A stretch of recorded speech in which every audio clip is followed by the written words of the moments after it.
Recording. Okay, we're recording. Hello, everyone. Welcome to the Q&A. How are you, Dan?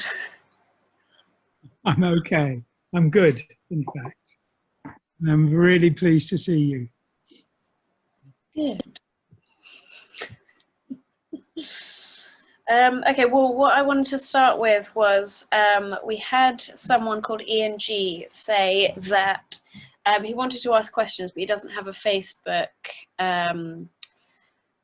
profile. And he brought up a good point, which was if you're not on Facebook, how do you ask questions? And I told him if you reply on the video on YouTube, then I can get those questions too. So if you don't have a Facebook account and you want to ask questions, then just ask them on the last video and I'll find them. The other thing is you're much more likely to sort of keep up to date and for me to see the questions if you subscribe. If you like the videos and subscribe, that's really great, and then you'll get notifications about the next one so you can see if your question comes up. So yeah, if you don't have a Facebook account, join in on the YouTube videos because I go through those too for questions. info@rogerdean.com. Dad says you can email info@rogerdean.com, but I don't have access to that, so I don't see those questions. So, Okay. So yes.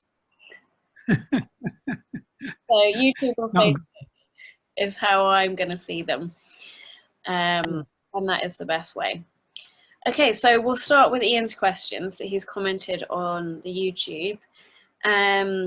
And his first question is, does Roger remember any stories about the creation of the Earth and Fire album cover from 1971?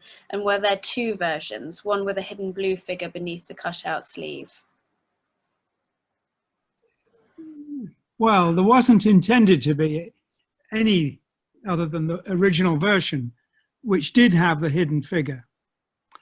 But, you know, as time goes by and record companies economize and it slips into the era of the DVDs, which are incredibly cut back. I mean, record companies should be ashamed of themselves at the economies they made to no benefit to the customer.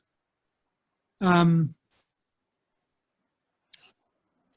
it was meant to have the blue figure. I didn't intend it to have any other version, but inevitably they did occur. What was the blue figure? I'd have to find the cover. Why don't we revisit this question next time and I'll find the cover and show how it works. Okay. Because it was printed inside out. So the outside cover was really matte cardboard. We printed it with sepia ink on matte cardboard. And the cutout showed the gloss color printing surface, which was basically a figure walking across a fiery landscape, a burning landscape. Next time. Stories about it was part of the question as well.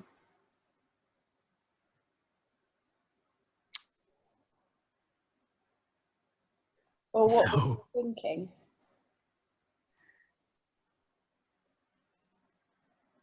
The idea was very much about Earth and Fire, of course. And the idea was that there would be a scene, which was a tree with sort of caves among the roots. And inside the roots, inside the earth, was a fiery landscape with a figure walking across. So it was a play on the idea of Earth and Fire, the name of the band. Next question. Yeah. So his second question is, do you know why you weren't asked to create the cover for Greenslade's third album, Spyglass Guest, plus your initial reaction to Patrick Woodruff's version of The Green Man on Time and Tide? So I'm just going to take the notifications off. I'm having a university friends reunion conversation going on, so it's going to go off about every minute. We're back. Okay. So I had no reaction. At the time I was working, we had our publishing company, I think, by that time. And I was putting together one of our a big project we did was to do a book, 48-page color book and story by Patrick Woodroffe with music by Dave Greenslade. And they got on and they worked together. I thought Patrick did a good job of it, to be honest. What about, sorry, I didn't realize those two questions were part of the same thing. Having me ask you these things, I don't know what half the questions are talking about. Well, maybe we should do a private Q&A where we get all the research material and then the public one. God, who has the time? All right. I'm learning on the job. Me too. I want to look at that though. I didn't, oh, it's a terrible thing to say now. I didn't realize Patrick Woodroffe did album covers. Well, he did a few, quite a few, yeah. And yeah.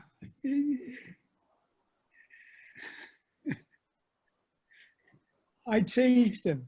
He did a lot of pictures. No, that's not fair. Not a lot. A few.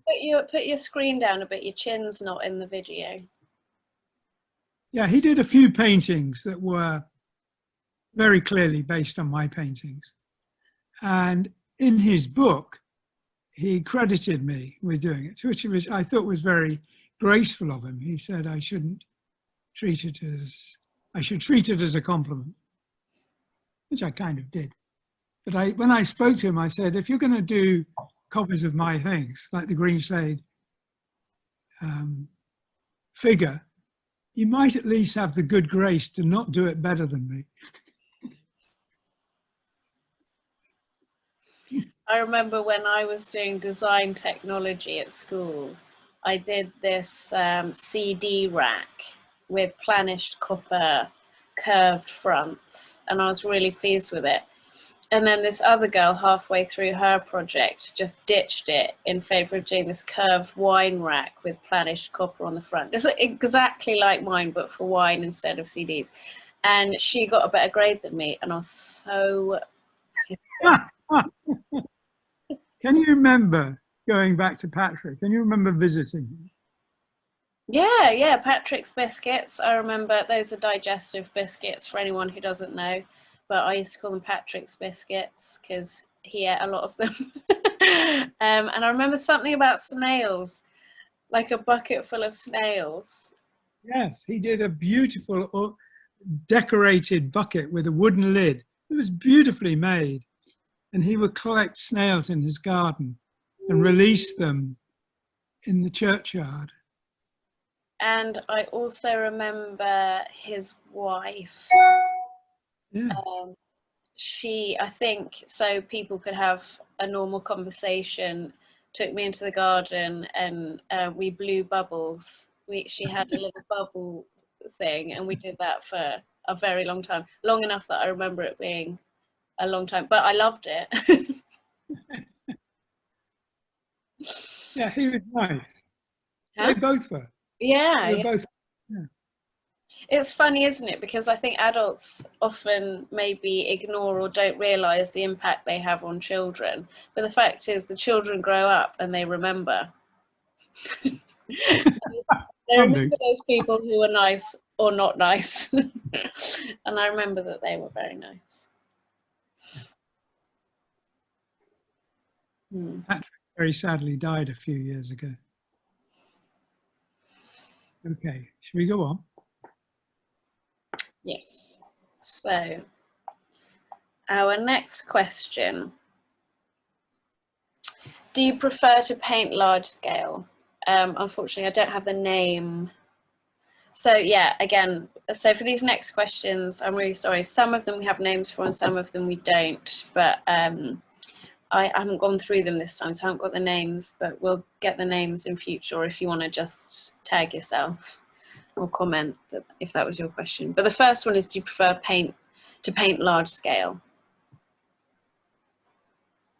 Once upon a time, I painted very small, and my eyesight was up to it, so I could do incredibly small and intricate stuff. But around 30 odd years ago, my eyesight, like everybody's, deteriorated, and I find it harder and harder to focus close. So I had to wear glasses. And I can occasionally do very detailed stuff, but I need glasses and a magnifying glass and bright lights. So it's a big palaver to do it. So I tend to work much bigger so I can work much looser.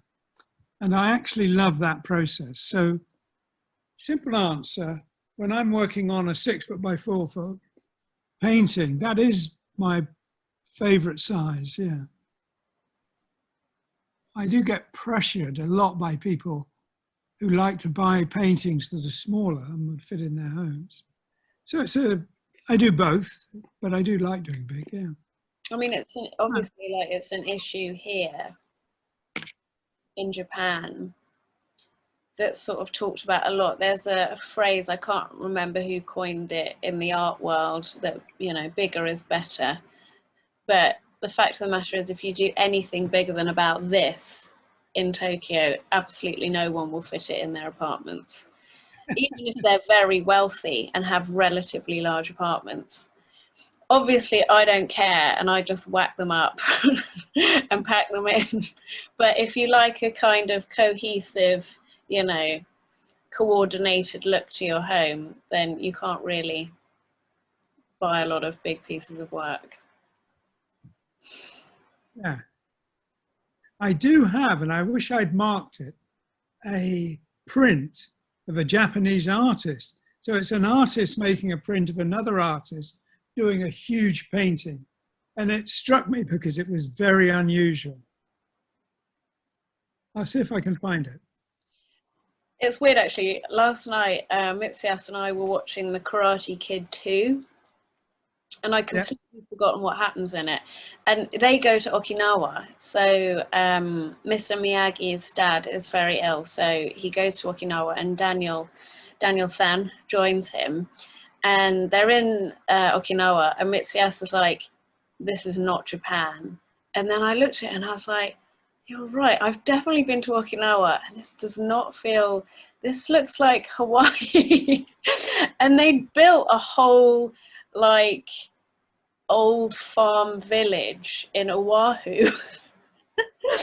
And it was the weirdest thing, because like if you half close your eyes, it looks really convincing, but then little things are very odd, and you think, why didn't they just use a real thing for that? Like when they go into Mr. Miyagi's dojo, family dojo, there are all of these sort of portraits of his ancestors, and they're like, you know, they're like art school drawings from England. They don't look like Japanese illustrations at all. And you just sort of think, there's so many Japanese people working on this film. Why don't they just ask someone to bring a picture in of one of their ancestors or something like that? And like they have these sort of what are supposed to be, I guess, like tombstone kind of things, or like garden ornaments, but they're not stone or wood, they're like concrete. And you just sort of think, oh, why? It's really bizarre, because when you realize that it's a fake village, you're like, wow, that is quite an incredible feat. But then you're also like, God, that would have surely just been much easier to find some little fishing village somewhere in Japan. And I don't know. They did build a Japanese corner of a Japanese town for The Last Samurai. Anyway, I found the picture. So this is a Japanese artist doing a print of another Japanese artist doing a giant screen. That's fabulous. It is, isn't it? Yeah. I'm impressed I found that. Yeah, and while I was talking, it was almost like you weren't really listening. I listened to every word.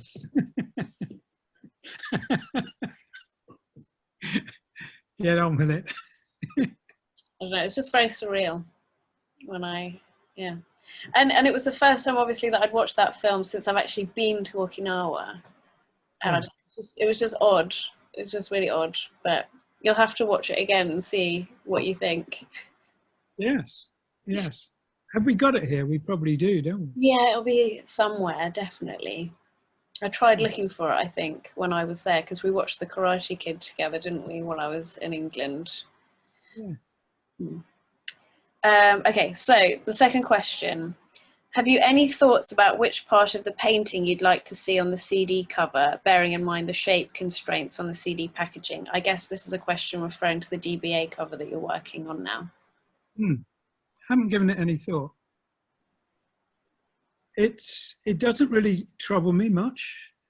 I sometimes, especially when I was doing the very odd proportions of the 2:1 ratio, I did like that, and I did like the weird design constraints. So I had a lot of fun designing pictures. And I think when we did the classes, we said that, you know, having an idea and then designing the painting is a critical part of it. A lot of very, very good artists don't design their pictures. They tend to put the subject matter bang in the middle and just, that's it. But I love the design constraints of that ratio. So I did then and enjoyed it. When I started doing my paintings in a 3:2 ratio, I decided I'm going to make the painting work and just focus on the painting. And afterwards, I can choose a detail for the front cover, put the whole thing inside, excuse me. Or in fact, you know, put the whole thing on the front cover with text. So there were lots of options, and I would always do it afterwards. And that's what I'll do with DBA. Do you do it just by eye or with like a viewfinder or? Yeah, I just look at it for a while and think, yeah, that's the cover. That's where the logo goes. If I'm missing some bit I think is part of the narrative, I'll put the whole thing inside or that detail inside. Yeah. But at this stage of that painting, absolutely not. I'm just enjoying the painting. I did an album cover for someone, and I sort of, while I was working on the painting, I just felt like painting a little raspberry, a little screaming raspberry. I don't know why it came into my mind. I think I was just doodling a raspberry, and then it looked like, you know, because you could see the underside of it where the hole is, you know, when you take the raspberry off, and it looked like it was just going like, so I put little eyes on it. Anyway, I scanned the work and sent it to them, expecting them to just sort of cut out the middle bit, but they really liked the raspberry, so they cut out the raspberry and put that somewhere in the booklet.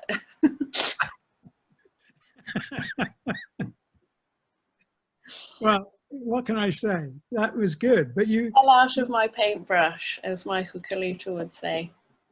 It fell out of your paintbrush. Yeah.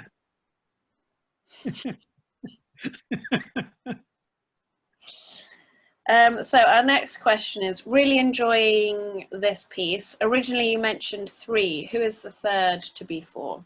So this is in reference to the fact that before you said you're working on 3 painting projects. Can you say what the third one is yet? Gosh, Freya, this is an incredible test of my memory. What were the ones I mentioned? Well, the one that you're working on now, what did you do just before that?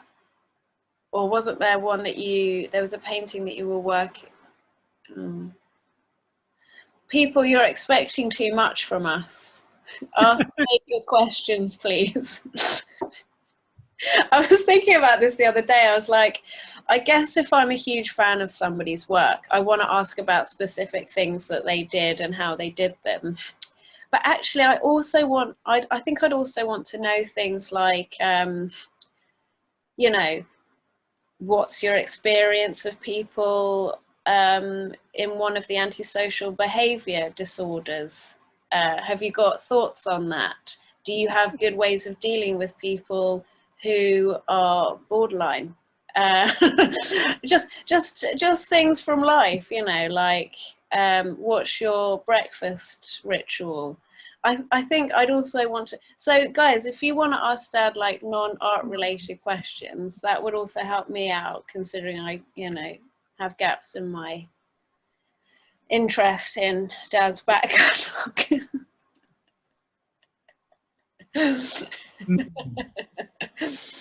But you know, you can be vague as well. We can talk about life and stuff, can't we? Yes, but I think I know what the question was about. It was about 3 Yes projects. 3 Yes. One was the live, yeah, one was the live album, which I'm surprised hasn't come out because I finished that painting some months ago, and I don't know what date it comes out. I'll try and find out. And the other project, which has been a long time coming, by a long time I'm talking something we've talked about for decades with the band and management, which is a box set for the Close to the Edge project with new paintings and a great deal more of the story included. And that is positively discussed for a 50th anniversary of Close to the Edge. But it isn't finalized at all. But that is underway. And yes, there is a 3rd Yes project, which I've had lots of talks about, haven't really started, and it's still, because it's an incipient project, it's still secret. Your video is a bit jittery, by the way, and not, it's a bit slow. Can you shut your other computer or turn your phone on airplane or something? I don't know if those things work. It seemed to work for us before, didn't it? It did, but I think what's happening is, let me see if I'm going to risk locking us out by, let me make sure I'm on the high speed, okay? Okay. Bear with me, we may have to reconnect. Okay. Right, I'm not on a high-speed internet. Do you want to quickly switch?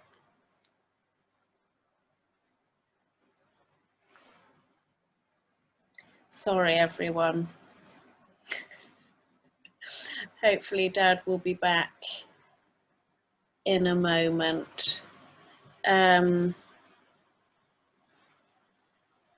Yeah. So yeah, like I said before, if I've asked some of your questions here and I haven't got your name, comment your name. And absolutely, like if you want to ask more questions, you can do it on the YouTube channel under the videos. And yeah, is a slightly worrying one. Richard Arthur Christ, I guess is how you pronounce his name, which is very interesting, asks, I helped you to your feet when you tripped and fell up the stairway on the Royal Affair tour while in Bethel, New York. It was an honor. Do you remember tripping up the audience stairway with a portfolio during the Royal Affair tour? I was so worried you might have injured your hand. Didn't happen, right? No, it did happen, but I didn't hurt myself. It was, I don't know, I was just running around all over the place. Bethel is where Woodstock is, by the way. Right. Do you remember Richard helping you? I'm sorry, Richard. Whenever I trip, my memory goes blank. Do you remember anyone helping you? Yes, I do. Well, that will probably have been Richard then. Thank you, Richard. Thank you, Richard. The next question is, are you aware of people making shirts with your paintings printed on them? Yeah, unfortunately, there's way too many. When there's companies like Redbubble who do it, we chase them. But you know, they're in total denial. They claim they pay millions of dollars in royalties and they only do legitimate things. But they've done hundreds of my designs. They've never asked permission and they've never paid royalties. I mean, there are other companies. There are lots of other companies who do it. Yeah. I heard when we can find. Go on. Go for it. Go. No, I said when we can find them, we stop them. I heard an interesting solution to something sort of like that. How those companies work is basically they allow people to put whatever images they want on merchandise that gets printed by that company and sold. So they say there's a disclaimer usually if you want to do it that says, make sure you own the copyright to this image before you sell it through us. And that's supposedly their get out. But it reminded me quite a lot of Twitter, where a lot of people get harassed and bullied and threatened to the point they're sort of chased off it. And Twitter does very little about this. You know, if you're very, very famous and someone sends you a death threat, they might do something about it. But if you're just sort of a normal person, maybe slightly in the public eye, and you're getting like really badly trolled, they don't tend to do so much about it, which sort of disproportionately affects women who get silenced. It's a sort of really obvious form of, you know, silencing half the population, and they don't do anything about it. And one solution that I heard by Caitlin Moran was basically that we have a day or a time where everybody or all the women stop using their service and they see the impact of what they're doing. Or we just all come off it and set up our own that has administrators and can regulate itself, because it isn't impossible. When you think about companies like Redbubble, what they do is they've made themselves unmanageable. Whereas there are companies like Contrado, which I use, that are great. People can put their own designs on things and it's absolutely manageable. They don't take on more artists than they can kind of manage. So everything's really nicely done. And the excuse that, you know, there aren't enough admins in the world to stop trolling, to stop people using images they don't own the copyright on is, I mean, just how is that an allowable excuse? Then you shouldn't be running a company if you cannot administer it legally. If you cannot make sure it is functioning in a way that is legal and fair, you should not be allowed to function.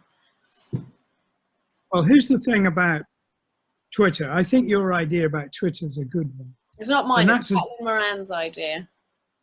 Okay, that's a good idea. You should do that. The Redbubble situation is simply not the same, because Redbubble aren't swamped by lots of fan art. Although they claim it is, it isn't. It is not fan art. By and large, it's art created in a design studio, which presumably they control. It's not hundreds of people. They're mostly fake names. And it's so what you're saying is it isn't like Twitter, and it isn't people using a service. They're bots. They're their own bots. Is that what you're saying? That's what I'm saying, yes. And we went through it once, and it was relatively easy to, what can I say, not prove it, but getting close to proving this was not independent stuff. Should we be saying this? Sorry? Should we be saying this? That would be ironic, isn't it, if they sued us after using all of your artwork? Well, they're stealing, basically, so what can you do? Can't not say it. People ask me all the time, is Redbubble a licensed company? And I say, no, it isn't. Zazzle as well. Is it Zazzle? They do it. Yeah, I can't remember more, but yeah. Anyway, next question. Next question.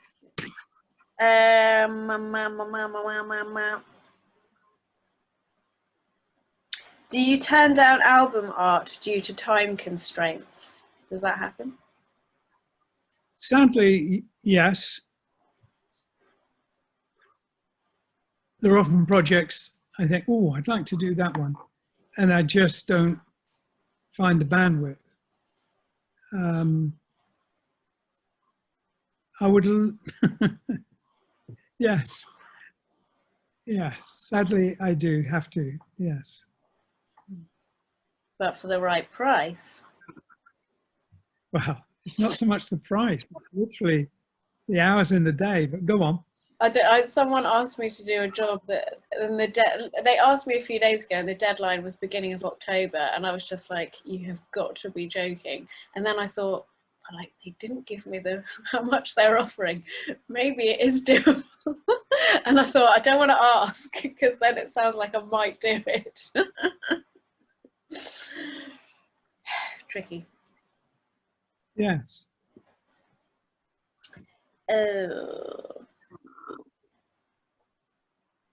Did you ever build Alan White's bedroom that you designed for him in the early 70s? I haven't a clue what that's about. Oh. Will you be revisiting any techniques no longer in your regular approach for the close to the edge revisit? I do. I mean, there are techniques that I do associate with my early years in this business that I do revisit because there were things about them that I enjoyed. When I did Osogisa, it was black and white ink drawing, incredibly intricate. And when I did the box set of their singles release, I did a drawing of elephants with tank heads on. And I did it in exactly the same technique. It was intricate pen and ink drawing. And I enjoyed that. It's very calming. I mean, we were talking about the next course. We had a suggestion that, so the first course was acrylic painting from beginning to end, creating a painting. But we had one suggestion for the next course of learning how to draw and doing pencil drawings and then putting watercolor into that. And that would have been something that you used to do, like with Relaya and the Asia cover. And you seemed like you wanted to find a way into that would still infuse you. But that would be something using old techniques, wouldn't it? That you're thinking of doing again. I love drawing. I love drawing. And I love that quote of Michael Kalutas that you just did about that falling off the brush. He says that. He said, oh, it fell out of the pencil.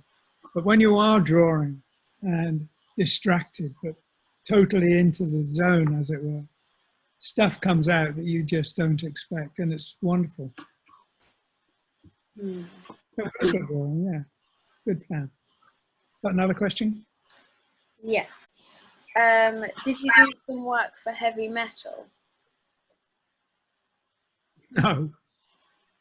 No. We published a bunch of the original French artists of heavy metal. And we have, which I won't repeat now, but because I know you have a time constraint. Well, one day when we have more time, I had a very funny story about heavy metal. Wait, I have a sort of time constraint. I'll get a notification. But yeah, carry on. Carry on until we can't carry on. Okay. Well, I met a lot of the French artists. We published Philippe Drouet, for example. And the person I never met, but I wish I had, was Moebius. I talked to I don't know if he's his agent or manager or friend, but I talked to him, but I never met him. But we did a couple of books with Philippe Drouet. Anyway, when I met them, they dressed like Edwardian English people with Norfolk jackets. And I don't know if it's just my imagination, but I imagined them in Sherlock Holmes hats, the whole works. And they were very, very turn of the century in the way they'd done their homes. And it was amazing. Anyway, we published these books and we were talking to them about various projects. And they asked if we could find them a publisher in America, a distributor they needed, really. And it wasn't something we could do because we didn't have the infrastructure, but I thought Big O Posters could do it. So I said yes. let me talk to Peter Lederer, Big O Posters. And I talked to Peter, and he looked at the magazine and he said, he could do an English language version. He said, absolutely, yeah. So I set up a meeting, and Peter went to Paris to see them, because Metal Hurlant was the original. It became heavy metal outside of France. Anyway, Peter went there, and I never heard back from either side. So I rang Peter and I said, how did you get on in Paris? He said, oh, with the Metal Hurlant guy. They wouldn't speak to me. I said, that's ridiculous. They wanted you to do the magazine in America. And he said, well, they refused to talk to me. So I thought, no, that's rubbish.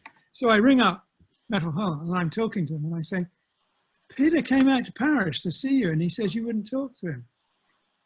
And they said, no. He refused to talk to us. He told us to talk to his driver. I said, what are you talking about? Peter came there specially to see you guys. He's super friendly. And they said, no. He kept pointing to his driver and saying, we must talk to him. I said, that makes no sense at all. Anyway, what happened was Peter, who was art director on Oz magazine, a sort of underground cult magazine, was a big friendly hippie. And he dressed like a big friendly hippie. But his sales manager, Ron Ford, dressed in a suit and looked immaculate. He looked like those French guys. And they wanted to do the business with like, the guy in the suit. you kept telling us to talk to the staff. We don't want to talk to the staff. So Peter, who went in, as I say, in jeans and a floral shirt and sandals, they wouldn't talk to him. So a sad misunderstanding, a culture clash. Freya, you've gone invisible. I can see right through you. Did anything happen with it? Did they get it going? No, sadly not. Clothes are Anyway, important. that's my heavy metal story. Okay. So I kind of wanted to save this question till the end because I thought it sounded great. And having just been to a contemporary art fair in Tokyo, wanted to show something, which is what I just went to get. But our question is, Japanese art has a great deal of symbology, much of it seemingly generally accepted by all artists. Is this something you, Roger, or Frey have studied in depth? Is it creeping into Western art or unlikely to, in your opinion? Where have you gone? I can do it in... I went to get a drink. I'm losing my voice. Well,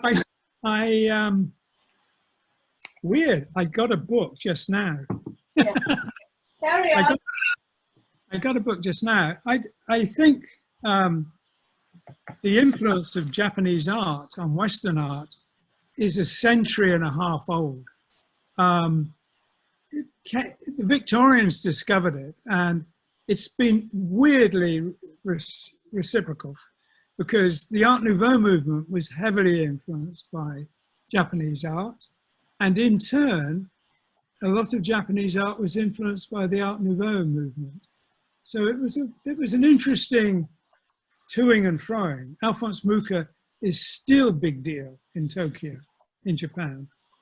So I would say, yes, it was one of the most fortuitous and happy things. This is, look at the dates, 1850 to 1930. It was a big deal. Nice. I want to see that. This is another book.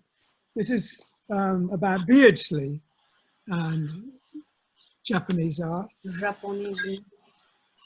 So I would say, yes, it's not a new thing. It's, well. I went to this art fair of contemporary art here. I mean, the contemporary art scene in Japan is difficult because people don't have this sort of I had it explained to me really interestingly. There isn't this culture of going around to people's houses and socializing inside the home. So you don't have this thing of buying art to sort of show to your friends. And my friend Alex, who owned a gallery, explained that art basically has 3 tiers. The top tier is your Picassos and your Andy Warhols and all the big ticket products. Your middle tier is all the sort of between 2 and 10 grand kind of yuppies can buy it for their homes, sort of, you know, you can affordable-ish buy your own artwork. And the bottom tier is the merchandise, the tote bags, the prints, the posters, all of that kind of thing. And he said the top tier and the bottom tier, Japan have down. But that middle tier of artists making art for normal people to buy just doesn't exist here. There isn't that culture for it, which means that it's very difficult to sort of survive here as an artist. But it's really unfortunate because it's some of the most fantastic art I've just ever seen. It's the reason I came here. And it's so interesting and so just incredible. And I just want to show you a couple of things that I saw at this art fair that I just absolutely loved. For example, these are porcelain sculptures. Yeah. Aren't they beautiful? Yeah. And they are like, yeah. And they are by, I should say, Aya Murata. But I also saw this artist, and I just wanted to show you one of his pieces actually, because I absolutely loved it. I suppose what I'm getting around to saying is that I don't know if Japanese art, contemporary art, is influencing the general art scene, but I hope so, because it's so bonkers and fabulous. But this guy carves wood, and his whole kind of shtick is doing joyful artwork. So he does these sort of big wooden mad sculptures. But one of them that I really loved, this is the one. I really love this one. And to look at, you're kind of, you might sort of think, hang on, let me show you a better picture. You might sort of think, well, I've seen more beautiful, I've seen, you know, more bombastic, but let me just read you this description. Canoeing in the early morning in Shikotsu Lake, her hair tied up in 2 pigtails like biking man, she spilled her cocoa on the canoe. She carefully holds her second serving of cocoa, surrounded by the colors of the trees and the light reflecting on the clear lake. And you can't really see, can you? Yeah, scan it. I just thought, what a wonderful thing. All that is it's a girl with the mists of the lake enveloping her and her cup of hot cocoa and all the trees reflected in the canoe. And I just thought, what a wonderful thing to have in the home that would be. And I think that seems to be something people often forget about artwork. It's something that you should like enjoy spending time with. His name is Nohara, by the way. But I wanted to show you this. You know Satoko, my manager at work? Yes. I'm from LA. Yeah. I'm from LA, yeah. She gave me 2 things for my birthday, and one of them is this tea caddy. Do you recognize these symbols? The I Ching symbols. Yeah. The I Ching. Well, they're not hexagrams, they're just trigrams. But yes, I know them, yeah. And I was trying to figure out, why would that be on a Japanese tea caddy? I would really like, you know. Did you talk about your meeting with the tea master last time we talked? Yeah, we talked about that a bit. Did you have a talk with him? Huh? You were going to have a talk with him. Did you have it?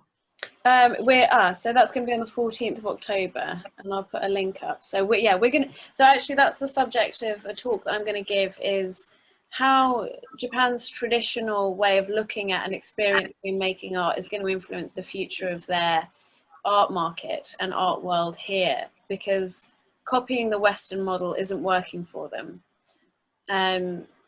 So will the future actually look something more like the past here? I would hope so. because it's so beautiful. Look at this. This is a fan, and all of these are poems by someone called Rick Yusen, and they're all poems about tea. Isn't that lovely? It is. Sorry, I just used that question to wax on about Japanese stuff, but I've just been seeing a lot of beautiful things from here recently. And I really do hope it influences, because actually going to that art fair, there's just so much joy and pleasure in the making that happens here. Like that piece with the canoe and the hot chocolate and the reflections, is that, I mean, you'd never see that in England, would you?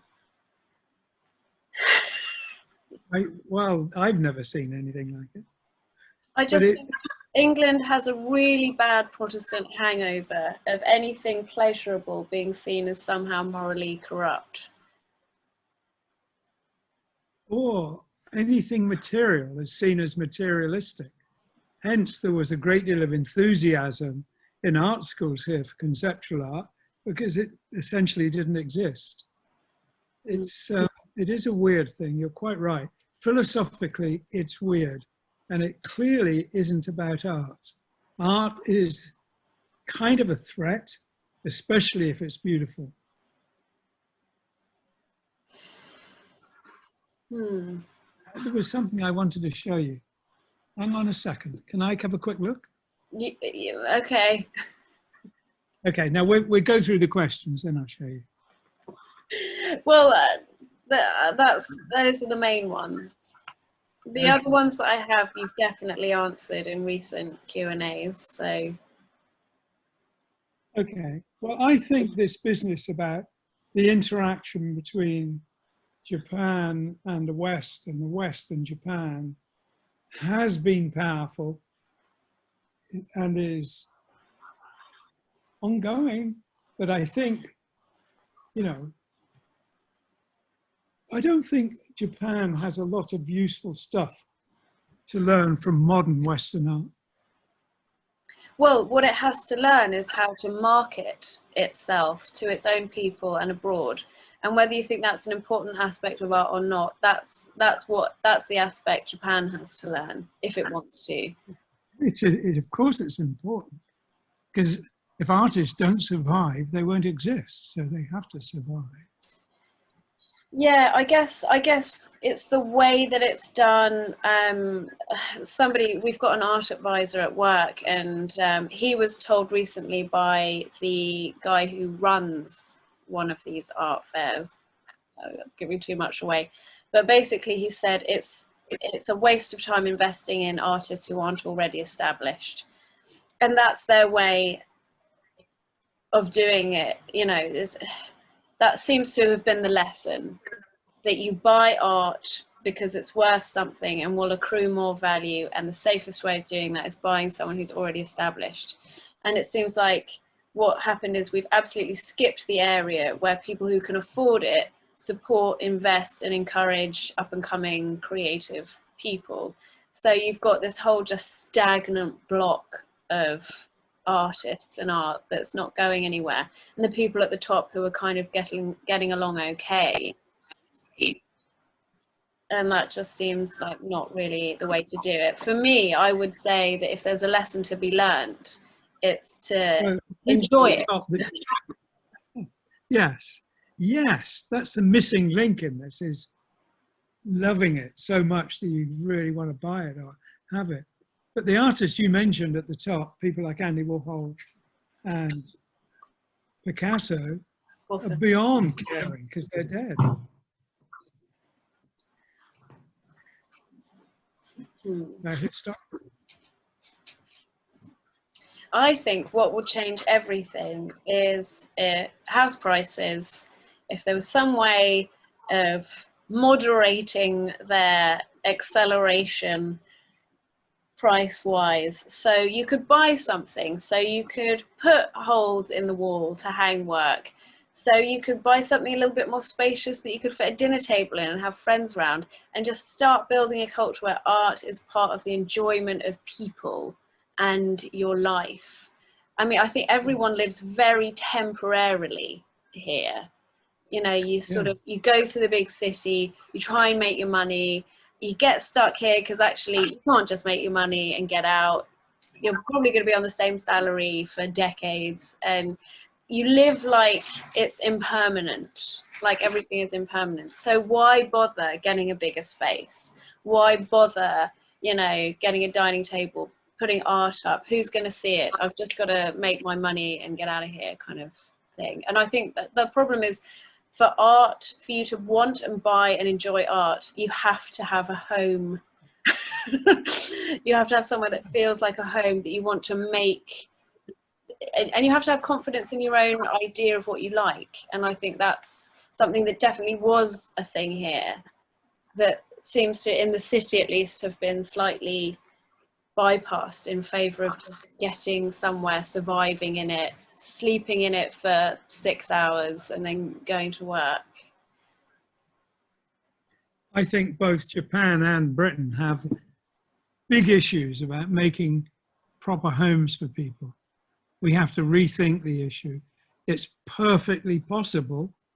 Space is the issue, and we devote too much space to too much crap. You know, it's there's no reason why a shopping mall needs so much space. Effectively, it could be a park, it could be underground.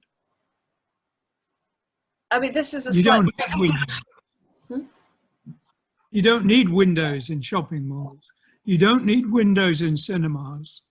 You don't really need windows in sports stadiums. You don't need windows in roads. You not There's only all don't these... need them, they don't put them in. I think it must be the same philosophy as a casino, because we were in a department store today to just buy some sort of nice cards, you know, for a family member, and there weren't any windows there. We could have been in there for 20 minutes or 3 hours and we wouldn't have known the difference. And that's the idea, isn't it? To sort of give this impression of time not being a thing. So you just endlessly trawl. You have three ideas converging. You have more display space if you don't have windows, as well as confusing the amount of time, as well as controlling the atmosphere. We need to make cities in an entirely different way. Do you know what we need? We need things that people can do that don't involve spending money. And I don't know how you do that, because how can you buy space if you're not making money on it? But I was thinking this yesterday. So in Japan at the moment, it's Silver Week. So you have 4 days off in a chunk. And everyone is going to the shopping malls, and everyone is going, you know, to the cinema or whatever. But we were driving around and I just thought, I don't want to go home yet, but I don't want to spend money. And what else can you do in a city? There isn't anything you can do that's productive and fun. And I was thinking, if there was like a sort of publicly owned plot of land where you can grow vegetables, I'd be happy to chip in for a couple of hours for no money, just to do something fun and nice and productive. Do you know what I mean? But there's nothing you can do that doesn't cost money if you live in a city, unless you just drive around or walk around. You should go online and look at the gardens that have been made in some very poor parts of Detroit, sort of urban gardens. The problem is though, Dad, if there's a square inch of space in Tokyo, someone's going to buy it and put a building this big and 100 apartments in it that people have to live in. I know. Sorry, everyone. Is that your other call you're going to do? No, that was Mum. Ah, I see. I'm very in demand today. You are. Well, I think considering the technical issues, we've roundaboutly done an hour. Okay. Well, we should talk about cities and architecture and how we could live differently on another occasion. And if anyone watching wants to pitch in and join in the convo and not just ask Dad about his work, you know, comment, put in a comment or a question and subscribe to the channel as well, because then you'll get the updates and it will be like more of a conversation. Because I say it all the time, I miss doing the live videos. I miss this being like a big conversation with all of us. So subscribe and comment and put questions in for the YouTube channel as well. Yes, thank you. I like that mug, by the way. I think my boss got me. Ceramic, but it's plastic. It's metal. Is it? Yeah. Ah. Okay, I better go. Right, my love. Okay, thank I'll you talk to everybody. Hang on, let's stop recording and then we'll sort out the logistics of how we're gonna edit this. Thank you for everyone. joining us. Huh? Thank you for joining us. It was wonderful. Thank you for joining us, everybody. We'll speak to you soon. Yes. Bye-bye.